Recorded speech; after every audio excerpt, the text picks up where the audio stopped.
ঘরেতে কিছু না থাকলে শুধু আর ডিম আর আলু দিয়ে কি করে ঘরের মশলা দিয়ে বিরিয়ানি বানানো যায় চলো দেখিয়ে দিই।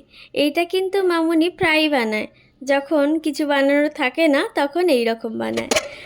প্রথমে জলের মধ্যে গোটা গরম মশলা থেতো করে আর তেজপাতা নুন দিয়ে ফুটিয়ে নিতে হবে। তারপর জলটা ফুটে গেলে ভাতের মধ্যে চালগুলো দিয়ে দিয়েছিল। তারপর একটা কড়াতে তেল দিয়ে প্রথমে বেরেস্তাটাকে ভালো করে ততক্ষণ অবধি নাড়তে হবে যতক্ষণ এপিট ওপিট সমানভাবে কালো না হয়ে যাচ্ছে। তারপরে ওই কড়াতেই তেল দিয়ে আলুগুলোকে ভেজে নেবে। তার মাঝখানে একবার দেখে নিচ্ছিল যে ভাতটা কতটা হয়েছে। তারপর আলুগুলোকে দিয়ে খুব সুন্দর লাল লাল করে ভেজে নিচ্ছিল। তারই মাঝখানে একটুখানি আদা আর রসুন বেটে নিচ্ছিল দেবে বলে। তারপর আলুগুলো লাল লাল করে ভাজা হয়ে গেলে তারপর তুলে নিচ্ছিল। তারপর ওই কড়াতেই তেল দিয়ে গোটা গরম মশলা, জিরে, শুকনো লঙ্কা, তেজপাতা ফোড়ন দিয়ে পেঁয়াজগুলোকে দিয়ে নাড়াচাড়া করছিল। আর অন্য একটা জায়গায় অল্প করে তেল দিয়ে ডিমগুলোকে ভেজে তুলে নিচ্ছিল। তারপর ওই পেঁয়াজের মধ্যে চারফালি করে কাটা টমেটো দিয়ে আদা রসুনের পেস্ট, জিরে গুঁড়ো, হলুদ গুঁড়ো, লঙ্কা গুঁড়ো, ধনে গুঁড়ো আর কাশ্মীরি লাল লঙ্কার গুঁড়ো তো বলেইছি ইউজ করা হয় আমাদের কালারের জন্য, তো দিয়ে খুব ভালো করে মশলাটাকে কষিয়ে নিচ্ছিল।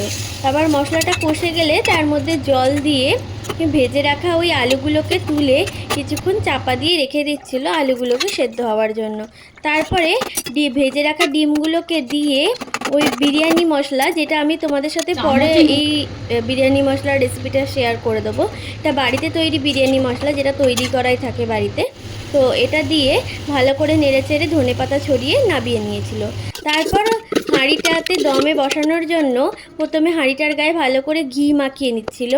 তারপর অল্প করে ভাত আর ওই যে তরকারিটা যেটা রেডি করেছিল বিরিয়ানি, তো সেইটা দিচ্ছিল। আবার অল্প করে ভাত আবার ওটা দিচ্ছিল, সামান্য সামান্য করে বেরেস্তাটাও দিচ্ছিল ওটার মধ্যে। তো এইভাবে পুরো হাঁড়িটাকে ভালো করে রেডি করে নিয়েছিল দমে বসাবার জন্য। আর তলায় কেন ঘি দিয়েছিল, যাতে না নিচে ধরে যায় দমে বসানোর সময়। তো লাস্টে ওপর দিয়ে ভালো করে বেরেস্তা ছড়িয়ে ভালো করে আটা দিয়ে সিল করে দিচ্ছিল, যাতে না ভেতরের হাওয়াটা বাইরে বেরিয়ে যায়, যাতে খুব সুন্দরভাবে দমটা হয়ে যায়। তারপর দমে দেওয়ার পর রেডি বিরিয়ানি।